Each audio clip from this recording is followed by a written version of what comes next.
Better? Good morning, good morning, good morning, community. How are you? Jenenne Macklin here, your transformational speaker, wealth guide, and catalyst.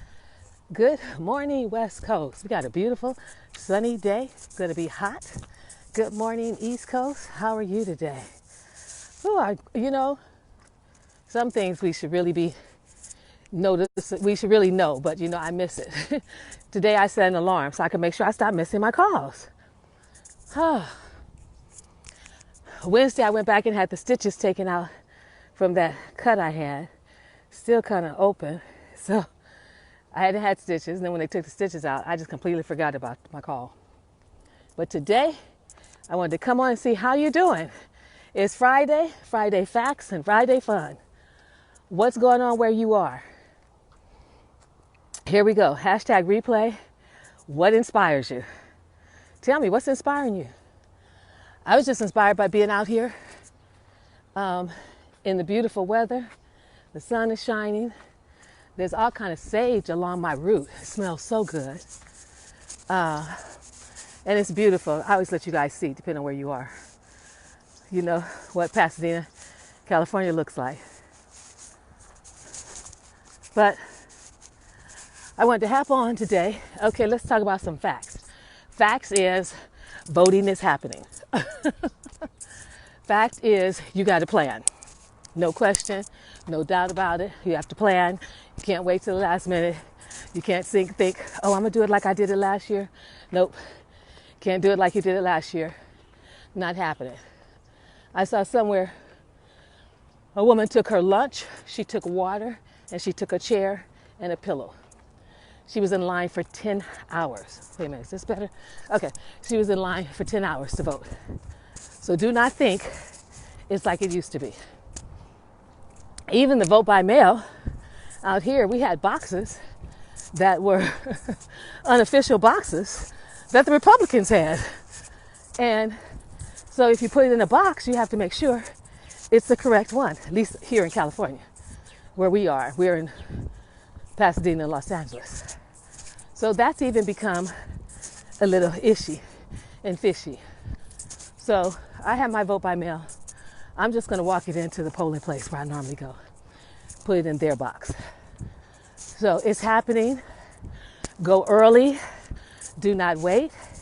We're all off from work, so it really shouldn't be an issue. See, this right here is so good. That's the sage. When you touch it and just rub it, it smells so good. So that's a fact. Interestingly enough, I was looking at something, I think it's James almost was saying about the Latino community. Because when you think about it, you really don't hear much about the Latino community. Well, he was commenting on the fact that they're very conservative. A lot of them voted for Trump. Everybody voted for Trump. Black folks voted for Trump. Republicans voted for Trump. Latino voted for Trump. So don't be surprised by the people who vote for Trump. This is just another view of the Rose Bowl. That's a golf course. What's amazing, though, look at the beautiful homes up there on the hill, right? I tell you, California living. So now the big thing about the election is the doggone ballots and the propositions. You look at one proposition, seem like it's saying yes. Then you look at it again, it's like, well, is it saying no? So that's going to be the biggest piece, is deciding, I guess, on the propositions. But get there, get your vote in early, and then know that you've done your duty, and then let it be. Just go from there. The other thing I was going to say is, when I was going to come on Wednesday, what I want to talk to you about is that change is all around us. And I touched on it before, that we're not that comfortable with it. We don't like it. We like for things to get to a certain place, stay there, because then we feel like we can navigate it. We feel like we're more confident in being able to handle what's going on. But I want to tell you, you got this. We have been in a year of constant change. We have been in a year that has called us to be more present and awake and aware than we ever have. And that was part of my only issue with the election, is I wanted someone who would keep us awake. And this has propelled us out of our cocoon, so to speak, into really looking at the world we live in, look at the communities we live in, to even look at our own families and make some decisions, conscious decisions, not just be on automatic pilot, just trying to check off the various things that we have on our list, but to be conscious about what it is that we say we're doing, how we're doing it, how come we're doing it. And for that, I'm grateful. I really am. Living on automatic pilot never served us. Maybe it was easy just to check off things on the boxes, but we want a quality life. We want to live lives that are quality, that are fulfilling, and we're the only ones who get to do that. So this has been a year of change. Now, what's made it uncomfortable is that it has been change after change after change. You go to sleep, there's a change in the middle of the night. You wake up, there's a change. The middle of the day, there's a change. Well, we weren't prepared for change like that because it's been a lot smoother, so to speak. I was thinking about technology. You know, we didn't even have the internet in the 70s. You know, computers were just getting started. We had those big, huge boxes for computers. Remember the phones that were like this big and you hold them up to your ear? We've been dealing with change, global change, weather changing. We've been dealing with it. But for some reason, I think for us, that's kind of out there and we could manage it. We could manage the electronics. We could manage the cell phones, the smartphones that came. We could manage it. What was different about this year is it was all emotional and heart changes. It was changes that were impacting our heart. When the computer came, it didn't impact our heart. It's like, okay, this is some new toy we have. We didn't know it was going to grow into all it did grow into. You know, when cable TV came, we didn't complain. It's like, okay, we have more channels than we used to have. So we were able to, I want to say, accept those changes in a different kind of way. This year, since March, though, we have just been hit and bombarded over and over and over with changes, and changes that have felt personal to our sense of who we are as a country, who we are as individuals. You know, racism has always been there. It pops up, it seems like every 5 years, but certainly not the way it has this year. So we've always had to deal with change. This year, though, has propelled us to really look at how we deal with change and how we feel about change. And one of the things I want you to always know is that change is always happening. We see it with the weather. One day it'll be sunny, at least in California. Next day it'll be raining. One day it'll be snowing. Somebody's got a tornado over here, hurricane over there. We're used to that. We can navigate that. We know what to do. Some people leave for the flood. Some people don't, and they get caught. But for this year, it felt like personal attacks on us, on humanity. And that made it different because that hit our hearts. You know, a tornado comes, we're like, okay, well, we can't control a tornado, so that doesn't hit our heart as much. When the levees broke, and it took America forever to get down and help the people in New Orleans and everything. But this year has impacted our humanity. It's like personal attacks on who we are as humans and who we are as different races, although we're all still a human race. So that was what made this year a lot different for us, to be awake and to be accountable. Because at one point you wondered if your very existence was being threatened. You know, were military tanks going to come down the street and shoot us and kill us? As well as we were seeing so many young black men being killed and murdered, and young women and black women murdered, that it really became frightening in a sense. Our awakeness was like, oh my gosh, what really could happen in this country? And yet, you've made it through. So you've got this. You made it through. You've done whatever it has been that you needed to do to get through to where we are right now.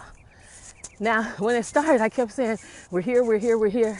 I still think we're kind of here. I don't think we've gotten like this yet, because something else comes that keeps us up here. Some new gimmick from the person who's not in charge or something continues to keep the anxiety up here. But there's something to be said about living a life that's awoke and aware to the degree that you can be about what's going on. But here's the piece I want you to know. When it comes to change, you get to respond how you choose. You get to decide how you're going to respond to it. You get to decide how much it's going to impact you, impact your life, impact your family, impact your thinking. And that's the power you have. And I encourage you, don't take that power lightly. I have not been impacted too much by this person's presidency because I didn't give him that much credit. I figured I had to go ahead and live life, do what I have to do. You know, you got a 16-year-old that really could usurp the president's authority because I've got to take care of this child. He's a young black man in America. Of course, he's the one that has the target on his back. So my focus would be something completely different. But we get to choose how we're going to respond or react. Two different things. Respond or react. I think part of why I wasn't on Facebook as much because it seemed like everybody was reacting. Everybody would look at a debate and get on Facebook and yell and scream and fuss with each other. Everybody look at a town hall meeting, get back on Facebook, yell and scream and fuss with each other. Well, what good is that going to do? We're not going to change anyone's mind about who they are or not going to vote for, bickering with them. It really has to become a matter of listening to someone else's point of view and how they may see things differently than we do. So when you can listen, hear something different, take it in and try and understand it, now you are responding. When you're yelling, screaming, and bickering and hollering and screaming, now you're reacting. So you get to choose if you're going to respond or react when it comes to change. When the cable changes, you get to respond or react. When the schools close, respond or react. When the schools open, respond or react. That's the power we have. So I don't want you to feel like, oh my God, things are just happening. I don't know what to do. I can't do it. Yeah, you can. You got this. You get to choose how you're going to respond to whatever it is. How you respond to voter suppression, how do you respond to the person in charge or not in charge, how do you respond to the virus. That's a power that we all have and have had in this process. So before you give up and feel helpless or there's just nothing I can do, remember the power you have is to choose whether you're going to respond or react. Now the thing about responding, it's a better use of your energy. See, when we react, we're yelling, we're screaming, we're mad, we're upset, we may be crying, we may be mad all day, we forget things, we say things to other people that we didn't mean because we're mad about something else. It's somewhat not as, I don't say out of control, but it's not as powerful for you. But, you know, sometimes you just have to react, just yell and scream and break some dishes and then come back to normal or come back to neutral. But where your power is in choosing to and deciding how you're going to respond. It's like when your child does something, you can either react, oh my God, what were you thinking? Or you can respond and say, excuse me, what was that all about? It's the same thing with life. It's the same thing what's happening in the world. It's the same thing. And it's about how you're going to use your energy. Are you going to use your energy to react? Or are you going to use your energy to respond? That's your power. Now you can always, secondly, hold a power for positivity. You can always hold that positivity. We have energy. We own energy because we are energy beings. So much of what happens on this planet too is how we elevate our energy. How often do we elevate it? Or do we find ourselves and feeling frustrated and disappointed? But you get to decide in a sense, and many people don't believe this, our energy also impacts what's happening in the world. So the more we can sit in our meditations, yes, sit in silence and stillness, yes, and begin to look at how can I respond to this situation? How can I respond to this experience in a way that, one, it empowers me and very well may empower my children who are watching me, but sends a positive energy out into the world, into the universe. So those are two things I just want you to remember today. When it comes to change, you have a choice. You can respond or react. React is going to take a lot of your energy, a lot of your time. Responding is going to be strategic. You're going to think for a minute what you are going to say, what you're not going to say, what you are going to do, what you're not going to do.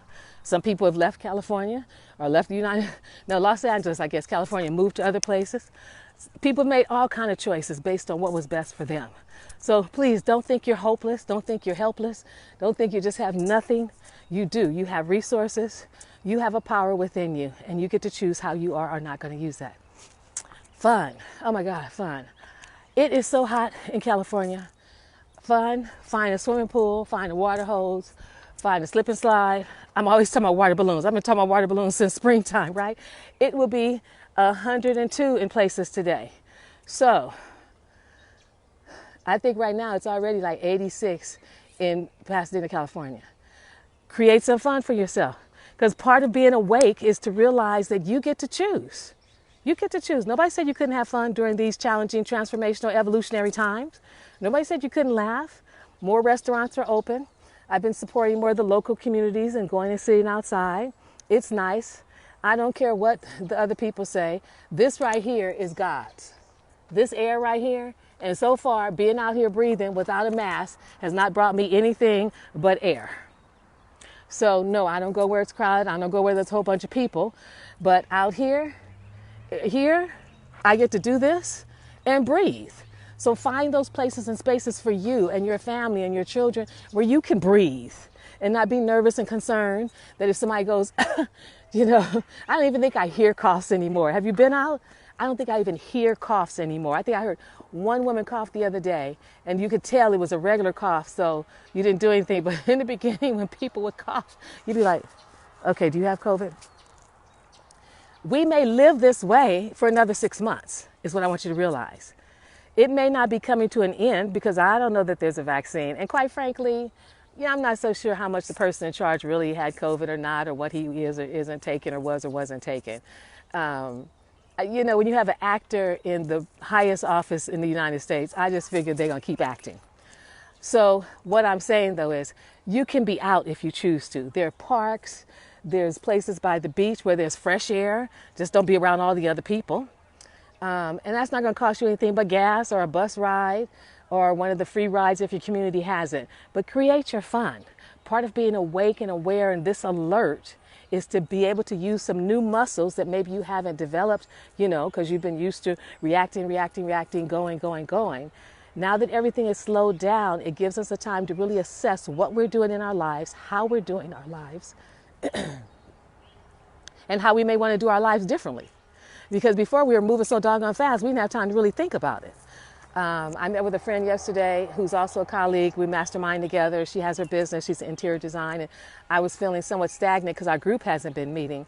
And we talked, and she gave me some ideas. I thought, okay, now I'm good. I understand what I want to do next. So we all get to make those decisions.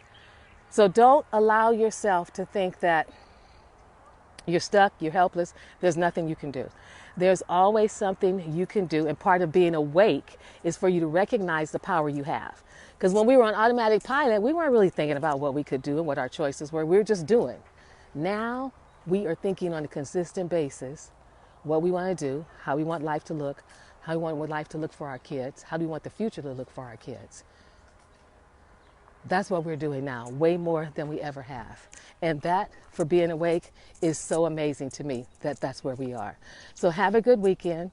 Know that in the shift of change that's happening, that we've gone through changes for years now. Ever since the internet was introduced, ever since computers were introduced, ever since smartphones were introduced. We have been going through changes, and we were dealing with them and have been dealing with them, and you can continue to deal with them. You can choose to react, or you can choose to respond. Responding, taking strategic actions. And after you do that, then go have yourself some fun. We got a whole lot coming. We have an election coming. Ballots have been thrown away out here in Santa Monica. They found ballots in the trash. They found a truck full of ballots. I mean, it's amazing what's happening around this election. And yet you have Republicans stepping up saying this isn't okay. You have other people saying, no, I'm not going to vote for him. So it's quite interesting. And on the one hand, he may have created all this because he didn't want to just leave. So he had to have a whole bunch of drama to leave office. We don't know. Bottom line is you have a choice. And the choice is the most powerful action that you have on this planet, to make a choice. You get to choose what you eat. You get to choose what you drink. You get to choose who you love. You get to choose what you think. You get to choose how you're going to act. And more importantly, you get to choose the action you're going to take when it comes to voting for the 2020 election. That's pretty powerful, right? So when you think you don't have power, remember those powers that you do have. Take good care. Have a great weekend. See you on Monday.